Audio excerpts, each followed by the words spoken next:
You're listening to the Cryptid Creatures Show with Brian and Todd. If you're enjoying the show or would like to submit an encounter, visit our website at www.cryptidcreatures.net, or you can email us at info@cryptidcreatures.co. Now back to the show.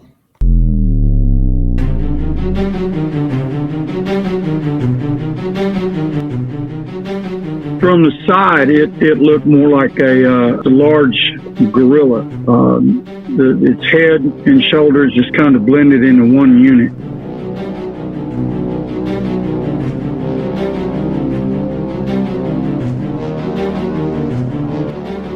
This thing was huge. It was really tall. It was walking upright, walking down the side of the mountain.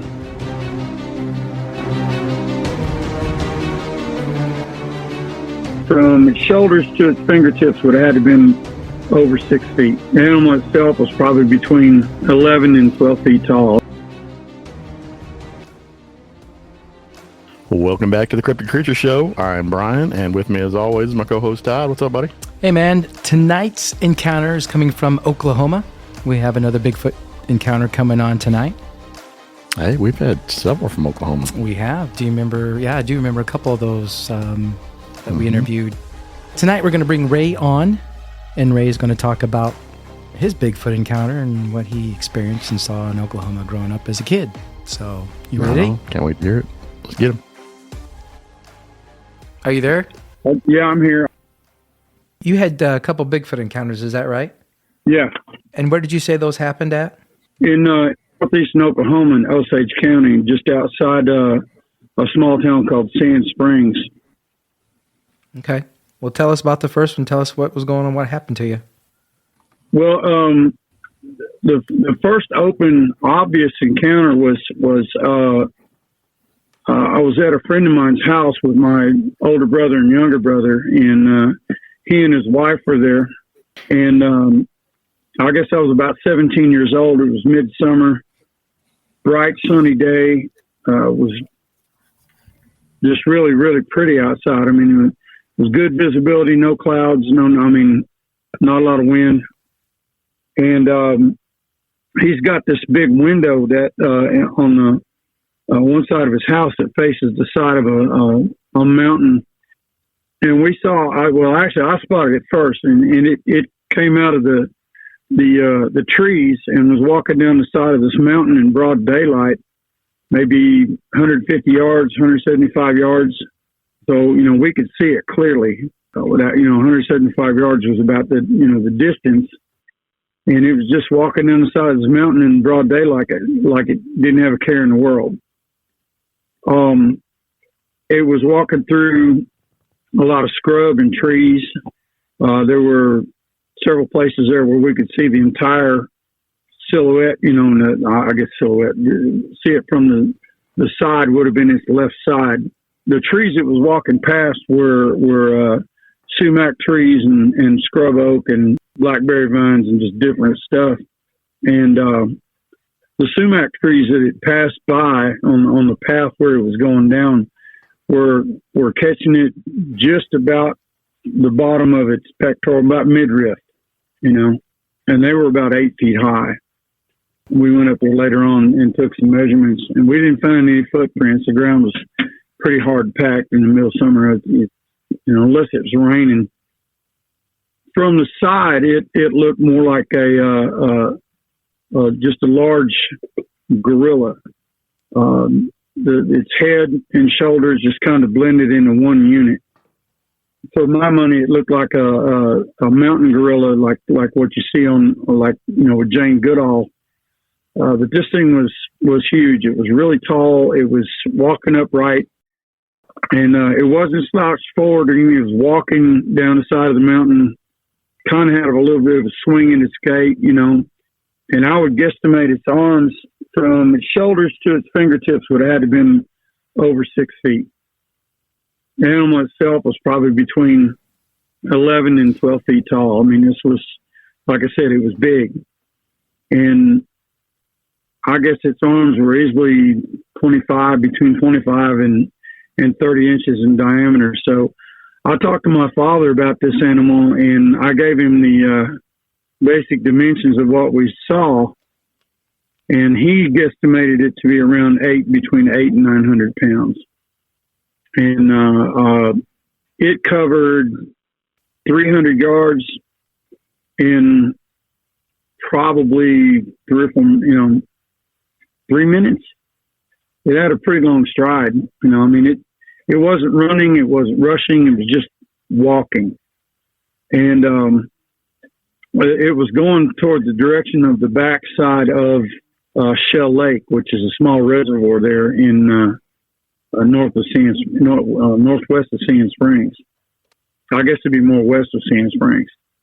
And the mountains in the area out there at that time, there was probably, 10, 15,000 acres of woodlands out there. There's deer, there's bobcat, mountain lion, all kinds of rabbits and small game out there. Just easily a system, that would an ecosystem that I think would easily have supported an animal that size. And I'm like, hey guys, come over here and look at this. You're not going to believe it. And then I walked over and I said, do you see that? And Charles, he looked at me. He was my neighbor, and he's like, yeah, I see it. And everybody else was like, yeah. And I said, that's Bigfoot. That's a Sasquatch. And we're watching this thing. And I had I'm just a teenager. I had one of those old Kodak Brownie box cameras, like from the late 50s, early 60s, that I had rebuilt. And I started out the door. I was going to run up there on the hill, closer to get some pictures of it. And Charles grabbed me and he slammed me up against the wall, and he was like, you're not going out there. That thing will tear you to pieces. And he was white in the face, and he was kind of shaking and sweating a little bit. He was pretty scared. And it was broad daylight. We were in his house, and he's got shotguns everywhere, and he was scared. So evidently he had some experiences with those things. He was up from further north in Oklahoma there at Bartlesville, just south of Coffeyville, Kansas. And it's all green country up there. It's a lot of woods. It's mostly oak, and there's not a lot of pine trees up there. It's mostly broadleaf, persimmon, sumac, whatever. A lot of elm trees. And, that was the first one. And like I said, my neighbor, he wouldn't let me go out there with my little camera to get some pictures of it. And I wasn't going to argue with a grown man. Yeah, probably a good thing he stopped you. Yeah, I don't know. I'd have to agree. I don't think he would have hurt me. I think he would have just took off. I think he would have just disappeared. Wouldn't have been any way I could keep up with it, and I probably wouldn't have been able to get a very good shot. So I'm certain it wouldn't have been worth the risk. Right. Now, to get to Charles' house from our house was a half mile. You walk a quarter mile, and then you make a left turn, and it's another quarter mile down the hill to his house. And the second one was, after seeing that, I started carrying my hunting knife. I had what's called an Arkansas toothpick. It's kind of a Bowie style, but it's a narrower blade. It's about 1.5 inches, 2 inches. And it had 11-inch blade on it. There's a 1/4 inch thick on the spine, but it's a heavy duty hunting knife. Yeah. And I kept it pretty sharp. I had it in my scabbard, and I was walking home from his house. I guess it was 9:30, 10 o'clock at night. It was dark. There weren't any stars in the sky. It was, and you could barely see anything. And I reached the corner and turned and started walking toward my house. So I'm a 1/4 mile from his house and a 1/4 mile from my house, just about in the middle. And I felt the hair go up on the back of my neck, and I felt like something was watching me. And I turned around and I saw this silhouette up against the trees, and I drew my knife. And I just about peed my pants, man. I mean, and when I did, it crouched, and I thought, that's not good. And I don't know how I had the presence of mind to do it, but I made a show of putting the knife back in its scabbard, back in the sheath, and opening my hands to show that I had nothing in my hands. And I kind of bowed down a little bit, like in maybe a submissive type move to let it know that I wasn't a threat. And then it faded back into the trees. I didn't hear a thing. I never smelled any foul odors or anything like that, but it just kind of faded back into the trees and disappeared. And that was the fastest quarter mile I ever did in my life. I mean, I bet my feet were touching the ground every 20 feet. I mean, I was booking, man. On the first encounter, how close do you think you guys were, or were you to the Bigfoot when you saw it at the closest? We were about 150 to 175 yards, broad daylight, and there was nothing between us and it. You said it was walking through some thickets and weeds that were 8 foot tall? Yeah, it was walking down the side of the mountain, and it was passing. There wasn't really any thickets and kind of some sparsely grown vegetation, some trees, a lot of sumac trees. Yeah, there were small thickets, but we went up there and took some measurements on it later on, and those trees were only about 8 feet tall. Sumac trees don't get real tall, but now we moved from my brother Billy was murdered 8 days after my 10th birthday. We were living in North Tulsa, kind of a rough part of town. Sorry to hear that. And he was 16, and he was murdered by a guy who was trying to get his initiation into a motorcycle group, and that was part of his initiation. He had to kill someone, and because I think he was going to be like what they call a 1%er. Anyway, my father decided that he was going to move us out to the country after that. So it was about 2 years after my brother passed away that we actually moved out of Tulsa into Sand Springs. And I was between 12 and 13 years old when we moved out there. Now, we would go and play in the woods and everything all the time. We had BB guns, and we'd run around, and we didn't kill birds. That wasn't our thing, but we'd shoot things and stuff, and try to shoot bugs a lot, see how good a marksman we could be. And not to brag, but we were all pretty good shots. And once in a while we'd take pellet rifles and go hunt rabbits and stuff. But we'd be out there in the woods, and all of a sudden the birds would stop. They'd stop singing, chirping, whatever, and it would just go dead quiet. And we'd feel like something was watching us. And we had neighbor kids out there that were kind of obnoxious. So we just kind of, the neighbor kids are up there. And then these rocks had come crashing through the trees. And we thought, they're just up there chunking rocks at us. We'd pick up rocks and throw them back toward the neighbor kids. And I don't really know how dangerous that was at the time, but, if it got too bad or we got scared or something, we'd just go home. And we'd be out there playing in those woods all the time. I used to go out there in a couple places. I used to like to just go out and sit and think. And there were a few times when I was out there sitting on this old log or this big rock, where I just felt like I was being watched, and I would pack up my stuff and head home. There were a lot of ponds and stuff around there we'd go fishing in. So, was it Bigfoot? Now, we did find a lot of, now I've been watching the documentaries and stuff, and we did find a lot of structures and tree breaks and things like that, although we didn't know what we were looking at or what it potentially was at the time. I didn't really get into Bigfoot a lot until after we saw it walking down the side of the mountain in broad daylight. And after I told Charles about the confrontation that I had on the road that night, I never left his house without a pump or automatic 12 gauge in my hand and a flashlight. And after that, I never had a confrontation again. I moved out to Skytook, Oklahoma in 1995, and staying with my older brother out there.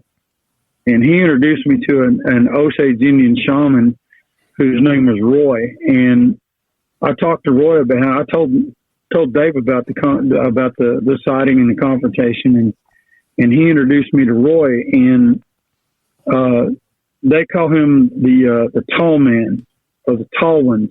You know, in the Osage Indian people up there know all about it, and it's part of their history. And beautiful, wonderful people. I'll tell you right now, they're just heart of gold, you know. And he told me all about it. And he told me about some different places where I could go up there if I wanted to actually see them. And, you know, I studied a lot of stuff. I was kind of a science nerd. And I remember reading about, back in high school, about the Gigantopithecus that they found over there in I guess in Southeast Asia. Mm-hmm. They said these were apes. They were upright. They were upwards of 10 feet tall. And, you know, these things have been sighted all around the world. And they've been all kinds of different sides. They got dog-man, werewolf, all this different stuff. And I think these things are different species of the same animal that are maybe have adapted to the environment where they live. Like down here where we're at now, they have the skunk ape, you know, and I found tree breaks on this property. I found places back in the trees and woods back here where it gets dense that looks like, you know, there's been a bed of some kind, like where the deer or some other large animal was laying down back there in the woods. I wouldn't call it a nest, but and we've seen eye shine out here in these trees, you know, the eyes are 3-4 inches apart and 8-9 feet up off the ground. Now, they say the skunk apes down here aren't as big as the mountain, the Sasquatch, you know, that they see in the mountains or, you know, up in Oklahoma and in the Ozarks. But I think they're all just different species of the same animal. And I think that the animal that I saw is either Gigantopithecus or a descendant of that. And I think that's what they are. I think they're all just descendants of this large ape that was probably transcontinental before the land bridges broke or whatever, you know, before the continent shifted. Because they're seen everywhere. Yeah, that makes the most sense. Honestly, it does. We talk about, you know, we try to theorize what Bigfoot is or where the hell it comes from or how we got here. But what you said, honestly, just makes the most sense. They know that Gigantopithecus walked the face of this earth. They have it. They have proof by molars and some teeth and jawbones. And so if that's true, why couldn't they still be here? Or a form of them, right? An offtake of them. Well, you know, like the coelacanth, that was extinct, you know, until they caught one. Yeah, and the Architeuthis, the giant squid, that didn't exist. It was a myth until they caught one. You know, and they hauled one up in a deep sea fishing net or something. And now the mountain gorillas were cryptids until they shot a couple. Right. Some of those are relations of mine, you know. I'm sorry about that. Got to throw a little humor in there. Oh, you're fine, man. Absolutely. Yeah. You know, I see all these, and I watch it a lot because I'm a member of several groups. So I've got my own little thing. I want to do a thing called Searchers, where I wanted to put together groups to go out all over the country, you know, groups local to you, but part of a network called Searchers. And I was going to have like some very serious rules that people would have to follow. There'd be no whooping and no calling, no screaming or whatever they do to try to, no tree knocks. The idea is to go out into areas where people don't normally go, you know, off the beaten path. Take a group of no more than 6 or 7 people, maybe take night vision, infrared, whatever, and go out and either actively look or sit down in an area where there may have been a sighting or two, or where just people don't normally go, and wait. No strong cologne, no loud talking. You know, people are just out there in the dark, being quiet, hoping to observe something that exists.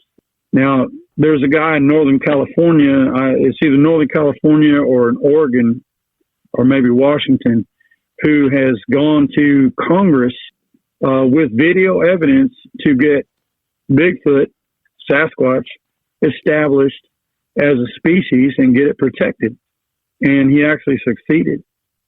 So I don't know why people are like, Bigfoot doesn't exist.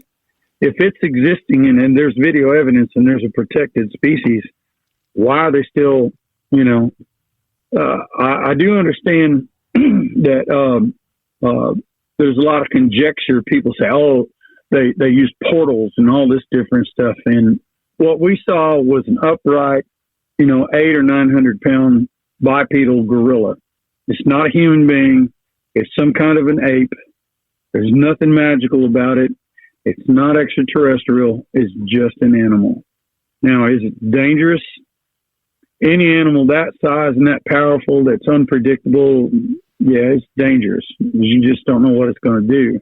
But there are people who leave gifts for them and find gifts that have been returned and that live around them and in their areas for years and years and years and never have any problem. Then there are people who blunder into them and invade their space or their territory and get rocks thrown at them, I got a question for you, Ray, before we go any further. Mm-hmm. How far apart were your two encounters in time-wise? About 2 weeks. Okay. The first one was daylight, and the second one was at night, and it was about 2 weeks. Okay. How far apart on the map would you say they were? It was within a quarter mile. Do you think it could have been the same one? I'm certain it was. It had to be. It was just too big. It was so big.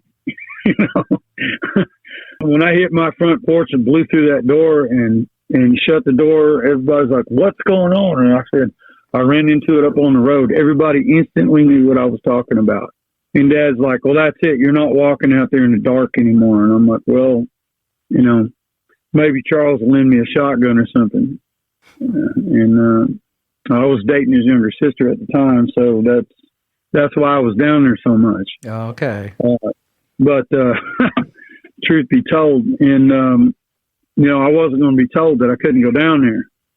So whenever I go down there, if I'd stay after dark, Charles he'd walk me over by the door and he'd say, "Pick one," and I'd usually grab a 12 gauge automatic. It was a real reliable rifle, shotgun. I'd fired it. I was comfortable with it. And he'd load it fully loaded, double-aught buckshot and a slug every other 3-inch magnums. And he'd give me 3 or 4 to put in my pocket. And he showed me how to operate it and everything. Like I said, I fired it. And he said, "If you see it," he said, "pump one into the air." And he said, "If it doesn't run," he said, "just hold it level about waist high and just empty it." He said, "Turn and run and put more shells in it as fast as you can." He said, "If it doesn't kill you, you might make it home." But I wasn't looking to kill it. That's the other thing. If people went out on a search group like what I was talking about, I would want maybe one person from law enforcement, so you'd have a trained observer, and maybe somebody from like the anthropology department in any university that happened to be near where the people are searching, and somebody that knows first aid, and then I'd want the person with law enforcement to be armed, and I mean heavy, 44 Magnum. Maybe a lever action 45-70. I wouldn't want anything smaller than a 12 gauge with slugs because they're big. You're going to need something big to put one down or stop it or slow it down. Now, I wouldn't want to think about having one of those out there wounded. I'll guarantee you that'd be a dangerous situation. But if you're going out to do research and stuff, you're better off to cover all your precautions. I'd want somebody parked up somewhere nearby with a motorhome or a camper where they could have like a base to go back to, you know. Yeah.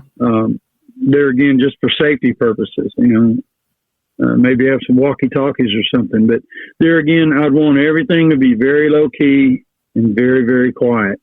Yeah. You know, not a lot of, Right. you know, not a lot of chatter. Yeah, I like that. You know, idea. that way you keep everybody safe, you keep them together, and you don't make a lot of noise. You don't try to, if you're going out there, they're going to know you're there. You're in their for sure. backyard. And I think it's very intelligent. No need. I see these. I guess it's a series. You know, they go out and they hoop and holler, and they're squatching, and it's squatchy, and this and that and the other, and they have all these stupid terms. That's ridiculous, man. You know, they're not going to find anything. If they do anything at all, they're only going to succeed in scaring one off or pissing one off. And I wonder what their faces would look like if they actually ran into one. You know, they're not armed, and they're just out walking, and they're talking like we are right now. You know, so they're going to be heard. You know. Yeah. Right. Yeah, I like that. I like your approach. When I'm out in the woods, I want to be as quiet as can be. Right. I don't want to be out there. People knocking, doing tree knocks and doing the whooping calls. If a Bigfoot is close around, he's going to know that's not another Bigfoot doing it. He's going to know it's Right. not. I mean, you're just saying, "Hey, here I am," so you can avoid me. So yeah. Well, let's say these animals are intelligent and they have a rudimentary language. You know, yeah, which they do. And they start hearing people screaming or, you know, they're not going to recognize that as any kind of language or any kind of call. You know, and the octaves are going to be different, and they're not going to, you know, they're going to know there's people there, and they've learned probably through some very hard experience that contact with humans is a bad thing. You know, or it can be. Right. Because we carry those big sticks that go bang, you know. I've said this before, you know, they know a lot more about us than we do about them. And I think they spend a lot of their time studying us, coming down from the mountain, putting themselves in situations where they can watch humans do what the humans do, but they can't be seen wherever they're hiding at up there, maybe up on a ridge or something, who knows, or late at night and when it's dark, peeking in people's windows when they're in those areas. And they know to stay away from us, but they know a lot more about us than we do them. And there's no way that's another reason why they're so good at hiding. They know us too well, and they can get away from us. They can get away from anything in the woods as fast as anything. You know, how long does it take us to hike a trail a mile? You know, it takes me half an hour. There's a video on YouTube. These two guys are out bow hunting, and they're hunting deer or elk. And they've got GoPros on, and they spot this thing watching them from behind the trees. And they actually have video of it, a humanoid, black, covered with fur, and it runs away. And they tried to catch it, and it was gone. I mean, but the video is very clear. And they were freaked out, you know. Yeah, I've seen that video before. I know which one you're talking about. And it's a really cool video. I mean, for my money, that should be enough proof. You know, oh, we've never had bones. We don't find skeletons. We don't. Well, maybe they bury their dead. Yeah, you know? Yeah, we've said that too. Or they hide them in caves. I don't know. You know, there are graveyards in Africa where elephants go to die. Right. You know, we haven't found, I guess, a lair or a nest or a graveyard or anything yet. You know, you mentioned the language a little bit ago. You know, we had Ron Moorhead on the show talking about the Sierra sounds. I'm sure you've heard of those before.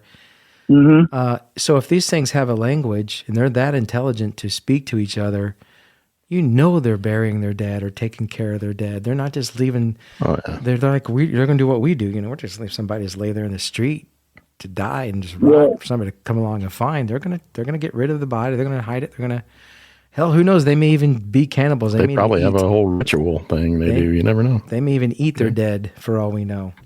Yeah, that crossed my mind too. I wasn't going to say it, but you never know. You know, protein in the wild is protein and an animal is an animal. Bears are cannibalistic. Bears are very cannibalistic. A dead bear to another bear is just 500 pounds of protein. And a bear's only goal is to get enough fat on his body to survive the winter and to mate and to eat. And that's what bears do. You know?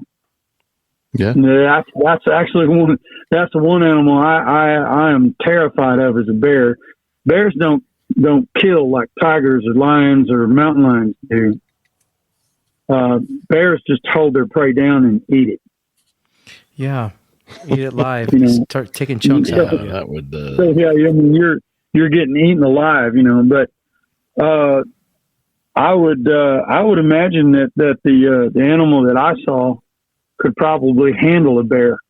You know, if it's strong enough to reach up in a tree 10 to 12 feet off the ground and snap off a tree that's 6 inches thick, that's the kind of strength that's unbelievably strong. It's just,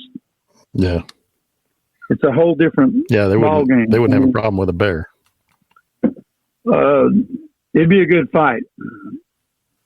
A bear is 5 to 7 times stronger than a man, you know, but you've got hundreds and hundreds of pounds more than what we're packing. You know, even with a big knife or a pistol up close, you know, I don't even know if I would shoot a bear if it was close to me. Because if it got to me, the last thing I would want would have it to be pissed off, you know. It's like if you're going to shoot it, you better make sure you kill it. Right. And same thing with these animals. You know, I would hate to shoot it and then find out that I had killed a different species of man. You know, now I believe in the creation story. I'm a Christian, and I have different ways to reconcile the Bible with the millions and millions of years that the evolutionists follow, the carbon-14 dating and all that. The Bible says that a single day is as 1,000 years. Well, 365 days is 365,000 years. And if you follow that multiply that by the 6,000 to 7,000 years, the chronology of the Bible lays out, then you've got a couple million years there to go by easily that you can fit all this other stuff into. All these different periods, Cretaceous period and Mesozoic period and so on. But that's me.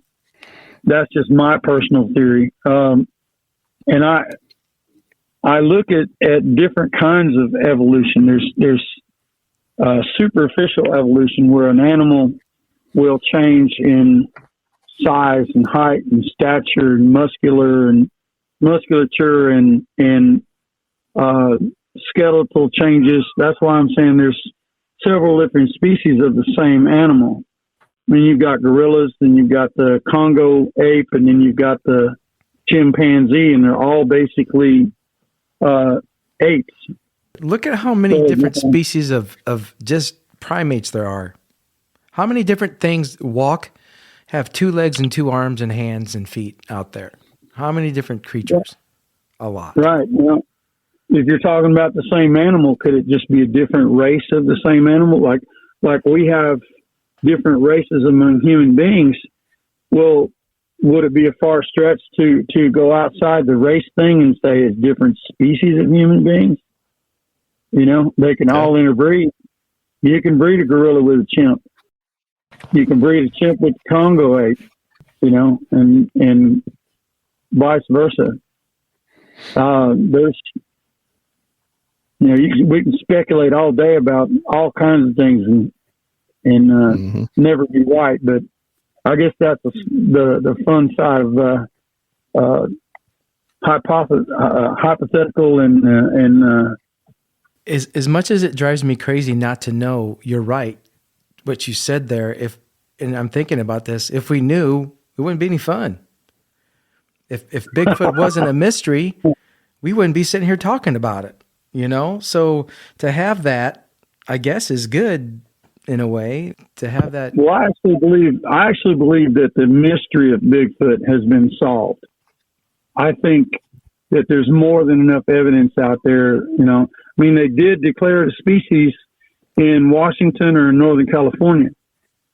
So, with that being said, the thing now is to document it, to go out, locate them, and study them, find out about them, maybe introduce ourselves, or maybe just study them and leave them alone. Yeah, it's so hard we to have say. a tendency to destroy things we get involved in. Yeah, and back in the day with the Indians, they said they had a good relationship and they would trade back and forth. That's been said over and over.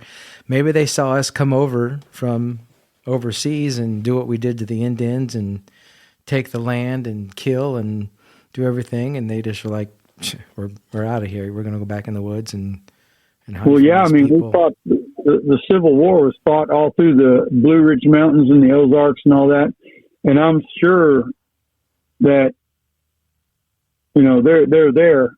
Mm-hmm. There are millions of sightings in those areas of the country, and I'm certain that they saw it all. They probably watch us and think, what in the hell are these guys doing?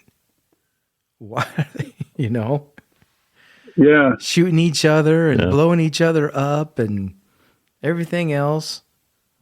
I don't blame them for just wanting to live in the woods and be hidden. Might be kind of nice sometimes, Yeah. Yeah, if things keep going the way they are with the government and the world, we might find a whole lot of us out there in the woods. Yeah, I've been thinking about that a lot lately. Yeah, they might have the right idea, but For sure. Yeah, that's I'm grateful for the opportunity to share and tell the history, my history of what I had seen and that have had happen. We had a girl in my high school that saw the BullDog-man in town. The bulldog near a small lake.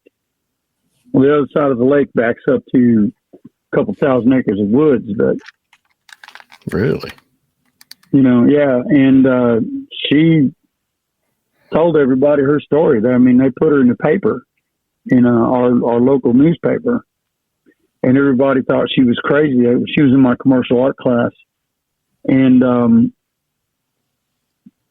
people were making fun of her and talking about it and stuff. And the BullDog-man isn't real and blah blah blah. And I'm like, yes, he is.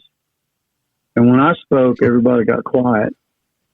Because even back in high school, they knew I was a pretty serious guy.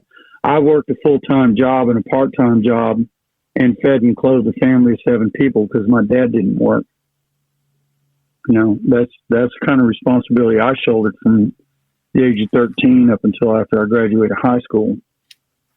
She was talking about it, and they were making fun of her. She started crying. I'm like, it's real. And I told them about the story about what my brother and I had seen, and several of the kids caught him in the hallway after class, and they're asking him, hey, and he's like, yeah, it's real. It's real. I wish my brother had stopped talking about it, but it's real. And he basically told the same story I did, and people quit bothering Sally, but What did she say she saw? What did she call it? BullDog-man. The BullDog-man. Okay. It's a local. They have the what is it called? The Dogman, BullDog-man, werewolf, all this different stuff. Like I said, it's what I think is just a smaller species of the same animal, or maybe it was a smaller one, one that had its growth stunted. Maybe it was an old one, or maybe it was a young one that was like an adolescent. But she said it jumped and it was across the road in 2 strides. And I'm like, yeah, that would fit. The one she described wasn't as big as the one we saw.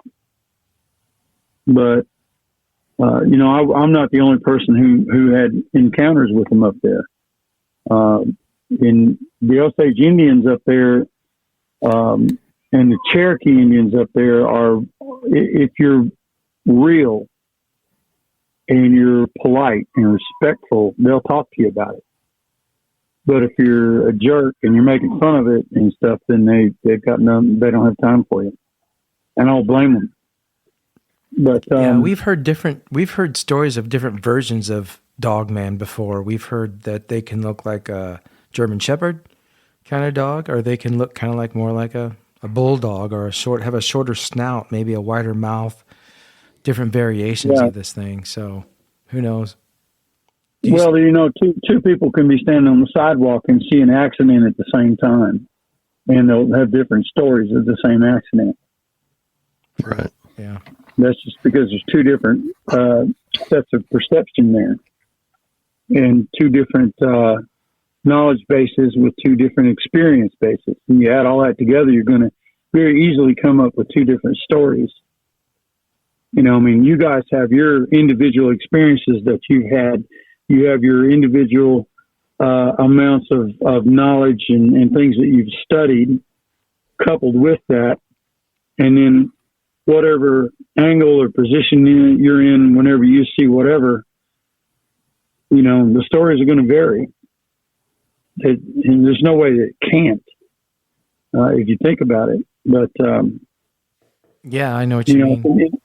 When you see something abnormal, something out of the ordinary that you've never seen before, yeah, you probably will not remember exactly, or maybe describe it differently than everyone's going to describe it a little different because they just don't know it. But if you see something that you see every day, everyone can describe it as a zebra or a giraffe over and over. They've seen it hundreds of times, but you see something for the first time and your mind's trying to figure out what the hell this is. Who knows what you're going to remember or not remember, honestly. Mm-hmm. Well, yeah, there's different perceptions on everything. Take beauty, for example. There are different things that are beautiful to different people. When I saw this animal walking down the side of the mountain, I wasn't afraid. I didn't think, this thing had glossy jet black fur that was, I guess it was about 1.5 inches, 2 inches long, and it was pretty. It was a big, magnificent animal. And I imagine if somebody were to had been on the bottom of the hill looking up, having it walk towards them, that probably would have been a pretty terrifying thing. 2 weeks later when I was on the road that night, that wasn't pretty at all. That scared the hell out of me. And after that, I'm kind of edgy when I'm in an area where I think they might be. I watch myself, and I tend to watch the people around me too. Did you think this thing, the one that you saw during the day, did you think this creature saw you guys or saw you? No, we were all inside the house. It couldn't hear us and it couldn't see us. We all stood there very quietly in the window and watched. Okay. People weren't like, hey, look, oh, I didn't want to attract its attention. Right. And we're all kind of frozen. We're all just kind of like, wow, that thing's real. There it is walking down. It's one of those SOB moments, and up on the road, that was one of those crap your pants moments. Like I said, different times, day or night, different people, different sightings, different experiences. You're going to always have different stories. There are a lot of people trying to link them to disappearances. Blame Bigfoot for the disappearances. A lot of those areas where the disappearances happen, there are bears, and bears predate on people. A bear will stalk, kill, and eat a human being. The grizzly guy found that out. Yeah. You can't. That bear followed them for several miles before it actually attacked them. Well, you can't live with bears like that and be around bears like that and think that one day they're not going to turn and eat you. Plain and simple, they're wild animals, and you're right, they'll eat people, especially Right. grizzlies. Well, the same thing with Bigfoot. We don't know. We don't know anything about. We don't know what their diet is. We don't know. There's people who have claimed to found scat. I'm not really anxious to dig up a bunch of that and go analyze it, but I'm sure that somebody would. People have found hair, and it has been determined to be a primate of an unknown primate, is what the thing that I read was. Yeah, we've heard that too. All kinds of different fingerprints, handprints on windows of cars or trucks. Even talking about getting some kind of film or some kind of, I don't know, substance from them that they secrete. Who knows? Oil, maybe. I'm talking about that. There again, we don't have, I want to say we don't have a body, but there are people who have had, put up videos of, I shot Bigfoot, I have him in a deep freeze. And, some of them have turned out to be hoaxes, and some of them look to be very, very real. And then there's a couple of them where the government has came and confiscated whatever it was they did have. And that, to me, that's a red flag. That tells me there's something there that they don't want us to know.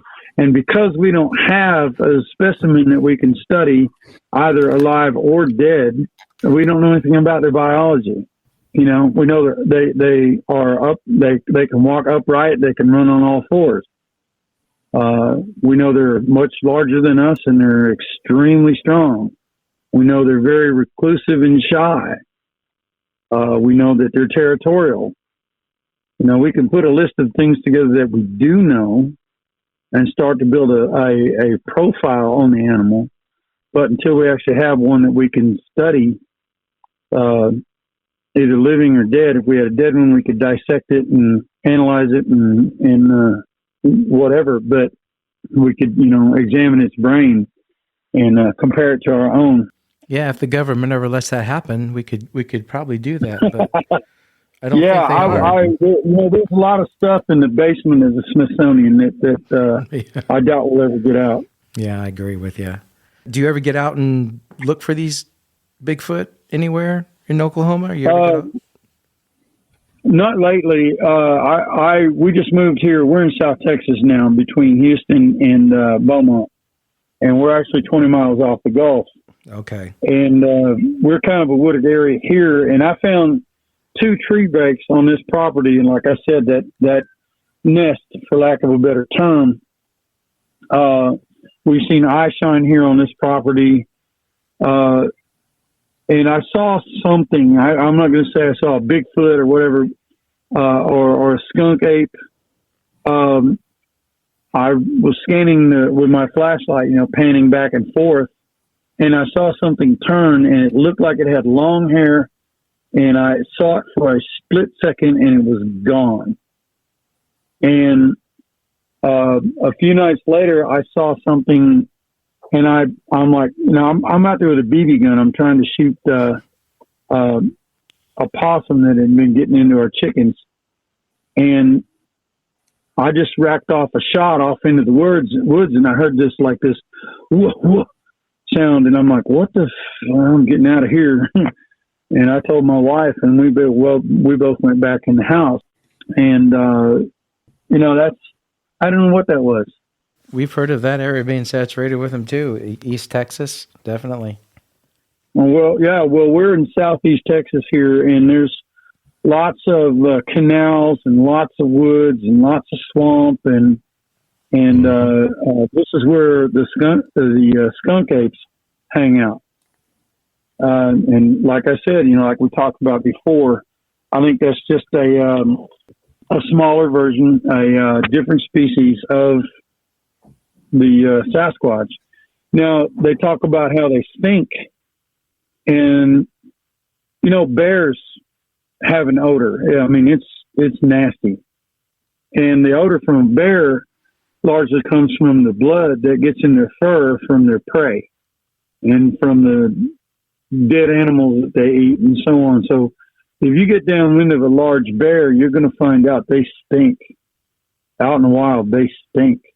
And they talk about the odor of the Bigfoot. Well, I never smelled anything, you know. Never had the experience with the foul odor. We've had some foul odors out here, but never saw anything, not really, you know, that I would call an actual sighting. Eye shine is eye shine, whatever it turns out to be. If I can't put a silhouette, a body or a face or some kind of full view of the animal or clear view of the animal with it, I'm not going to claim to have seen anything other than what I've seen. Ray, we appreciate your time again, and I want to thank you for being on tonight. Okay, guys. Well, listen, I appreciate it. If you get out there and see one, get us a picture or something. Let us know what's going on down over there in your area. Well, if we can put a group together out here, I've got another guy not far from me.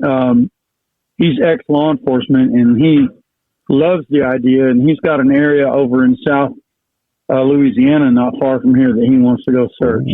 That'd be good. So if we can ever get a group together for that, we'll make a video, and I'll get you guys a copy of it. That'd be awesome. Oh, yeah, that'd be awesome. Yeah, there's more than Bigfoot in that area, I think, where you're going. Yeah, there is. So be safe. Well, if you guys got time for a quick, funny story, my younger brother Lauren and my older brother Steve and I were walking home from Charles's house. And on the side of the road, there was this big dead tree that had been burned out. And if you look at it in the moonlight, it looks like a large animal standing there with his arms out. And I'm a joker. I'm thinking about this. I saw the tree on the way down there, and I thought, I'm going to get these guys, So we're walking home, and we're about to pass this tree, and it's dark. There's a little bit of moonlight. And I'm like, hey, you guys smell that? You smell that? And Lauren's like, no. I'm like, oh man, I heard it again. It's and everybody took the safety off of their shotguns and brought them down in front of them. And we walked out past a clearing where you could see this big tree. And I'm like, oh God, it's Bigfoot. And they spun around and blew this tree to pieces. Oh my gosh. Shame on you. And when they fired their shotguns, it scared me. So I shot, and I knew what I was shooting at. And we all took off. Well, when they got home, I was waiting for them on the front porch. Scared me to that. But my dad's like, what was that? And I'm like, hell, they killed a tree. I told my dad what happened, and he didn't think that was too funny because we were three kids in the dark with loaded shotguns. Yeah, I'm sure he Right, probably yeah. didn't. But I'm sure once we cut loose, that's what 5 rounds apiece out of 3 shotguns. So if there was anything in the area, it was long gone after we cut loose. Oh, And yeah. I told Charles about it, and he had a real good laugh out of that. He thought that was pretty funny. Yeah, it was. Probably scared him. Well, thank you again. We appreciate it. You guys be safe. Hey, if you put a search together, let me know. Yeah, you too. Maybe we can get together and look for Bigfoot sometime. Who knows? Yeah. Yeah. Keep us in mind. All right. That'd be a blast, man. You guys be Yeah, safe. it would. All right, Ray. Take care. Yeah, you bud. too. All right. Bye. It's kind of crazy how those Bigfoot just walk out right in the open sometimes like that, I know. Yeah, it was wild. I mean, just don't care that Yeah. day, right? Yeah. Whatever. I got to get to A to B, and I don't care who sees me. So, That's probably exactly what he's thinking too. nonetheless, good stuff from Ray. I'm glad we got him on. Oh yeah. Yeah, I'm glad we got him on too. I want to give a shout out to the listeners as always. Thanks for listening, guys. We appreciate it. Always. Thank you all. Yep. A I billion. appreciate all of you. If you want to get more content and check out more episodes, look us up. Check out our website, www.cryptidcreatures.net. Absolutely. All right, my friend, with that, we'll call it a day and we'll get out of here. What do you think? I know. Yep. Sounds good to me. All right, man. Until next time. Yep. See ya.